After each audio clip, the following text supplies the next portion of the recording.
নমস্কার বন্ধুরা, প্রেরণা বাংলা মোটিভেশন চ্যানেলে সবাইকে আমন্ত্রণ। জীবন অর্থে লড়াই, এ লড়াই অনেক কঠিন, এই সংগ্রাম যেন অন্তহীন।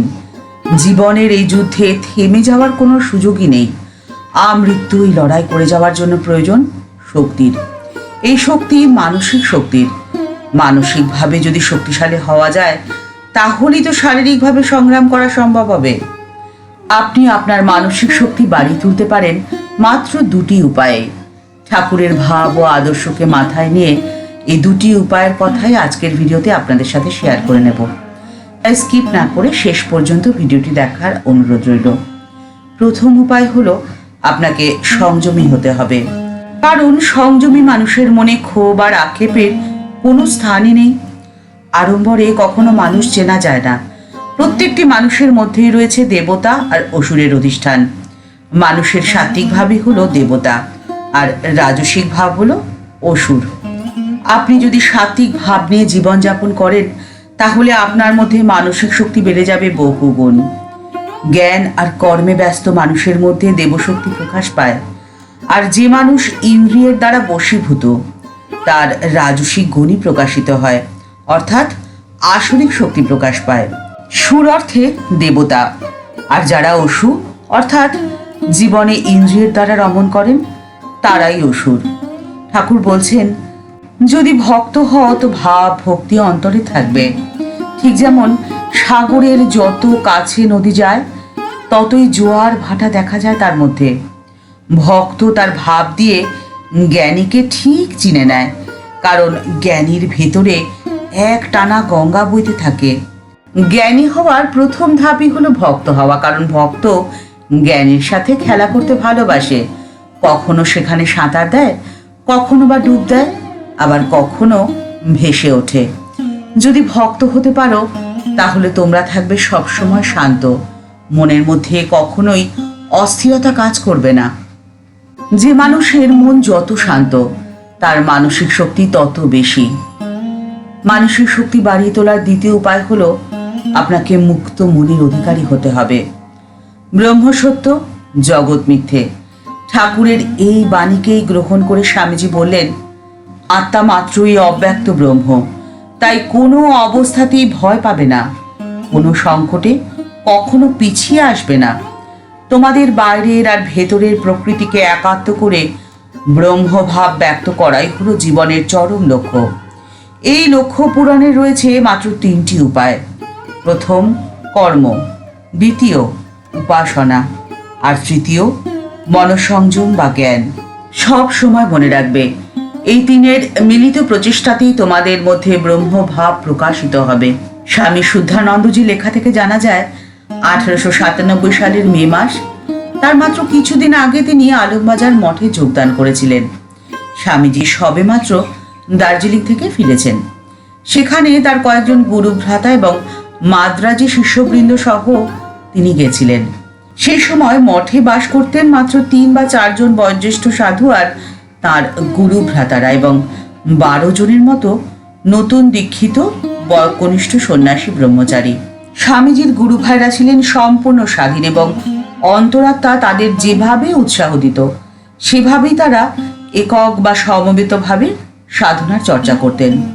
কিন্তু এখন নতুন কিছু ভাব প্রবেশ করেছিল, এবং পুরনোদের মধ্যে বয়সে ছোট একজন সন্ন্যাসী স্বামীজিকে পরামর্শ দিলেন যে আলমোড়ার উদ্দেশ্যে রওনা হওয়ার আগে নতুনদের উদ্দেশ্যে স্বামীজি যেন কিছু নিয়ম এবং নির্দেশ দিয়ে যান, যাতে নতুনেরা মানসিকভাবে অনেক স্থিতিশীল থাকতে পারেন। স্বামীজি তৎক্ষণাৎ রাজি হলেন। স্বামীজি তখন বললেন, জীবনের মূল উদ্দেশ্য হচ্ছে সব অনুশাসনের, সব বিধি নিয়মের বাইরে যাওয়া। এটাই আদর্শ। আমাদের গুরুদেব ঠাকুর শ্রী রামকৃষ্ণ পরমহংসদেবের একটি বাণীকে জীবনে সব সময় মেনে চলবে। সব সময় মনে রাখবে, যদি তোমার পায়ে কাঁটা ফুটে থাকে, তাহলে আরেকটি কাঁটা জোগাড় করবে, আর তার সাহায্যে তুমি প্রথম কাঁটাটি তোলার চেষ্টা করবে। কিন্তু যখনই তা হয়ে যাবে, তখন আর তোমার সংগ্রহ করা কাঁটাটি তোমার কাছে কখনোই রাখবে না, কারণ তার কোনো প্রয়োজন নেই। সমস্যা থেকে যেহেতু তুমি মুক্তি পেয়েছ, তখন তুমি দুটোই ফেলে দিতে পারো। মানুষের জীবনের বিধি নিয়মের পরিসর প্রয়োজন ঠিক এই রকমই তোমাকে সমস্ত অনুশাসনের বাইরে যেতে হবে, সমস্ত বিধিনিয়মের পারে, কারণ তুমি আত্মা, চিরমুক্ত, শুদ্ধ আর অমর। অন্তরাত্মার যথার্থ স্বাধীনতা আর পবিত্রতার দ্বারা তুমি অনুপ্রাণিত হও। তোমাকে এক স্বতঃস্ফূর্ত জীবন যাপন করতে হবে। তোমাদের জীবনের যত জড়তা, ভয়, দুর্বলতা সব কিছুকে কাটিয়ে দেওয়ার জন্য তোমাদের ওই আরেকটি কাঁটার জোগাড় করতে হবে।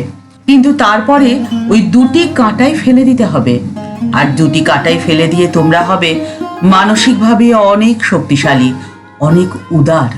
তোমাদের উপনিষদে বিশ্বাসী হতে হবে এবং বিশ্বাস করতে হবে যে আমি আত্মা, তরবারি আমাকে ছেদন করতে পারবে না, কোনো যন্ত্র আমাকে ভেদ করতে পারবে না, আগুন আমাকে কখনো দগ্ধ করতে পারবে না, বায়ু আমাকে কখনোই শুষ্ক করতে পারবে না। আমি সর্বশক্তিমান, আমি সর্বজ্ঞ। তোমরা সব সময় এই শব্দগুলো নিজেকে বলবে, নিজের মনকে বলবে। তোমরা কখনো বলবে না যে আমরা দুর্বল, বলবে আমরা সব করতে পারি। আমরা কি করতে পারি? আমাদের দ্বারা সব হতে পারে। আমাদের প্রত্যেকের ভেতরে সেই মহিমাময় আত্মা রয়েছেন। আত্মায় সবসময় বিশ্বাস করতে হবে। নচিকেতার মতো তোমরা বিশ্বাসী হও। নচিকেতার বাবা যখন যজ্ঞ করছিলেন, তখন নচিকেতার অন্তরে শ্রদ্ধা প্রবেশ করল। আমার ইচ্ছে তোমাদের প্রত্যেকের ভেতরে সেই শ্রদ্ধা আবির্ভূত হোক। আমার ইচ্ছে তোমরা প্রত্যেকে বীর দর্পে সোজা হয়ে উঠে দাঁড়াও, আলোড়নকারী মহা মনীষা সম্পন্ন মহাপুরুষ হও, সর্বপ্রকারের অনন্ত ঈশ্বর তুল্য হও। আমি তোমাদের প্রত্যেককে এরকমই দেখতে চাই। উপনিষদ থেকেই তোমরা এরকম শক্তি লাভ করবে, তা থেকেই তোমরা এই বিশ্বাস পাবে। তোমরা অনেকেই আমাকে জিজ্ঞাসা করছো যে আমি সমগ্র জগৎ ঘুরে কি অভিজ্ঞতা সঞ্চয় করলাম। দেখো, ইংরেজ পাপ, পাপী ইত্যাদি সম্বন্ধে অনেক কথা বলে থাকে, কিন্তু সত্যি তারা কি সে কথা নিজেরা বিশ্বাস করে? যদি বাস্তবে কি তারা এই কথা বিশ্বাস করত, তাহলে আফ্রিকার অভ্যন্তরে নিগ্রোদের অবস্থার সাথে তাদের অবস্থার কোনো পার্থক্যই থাকতো না।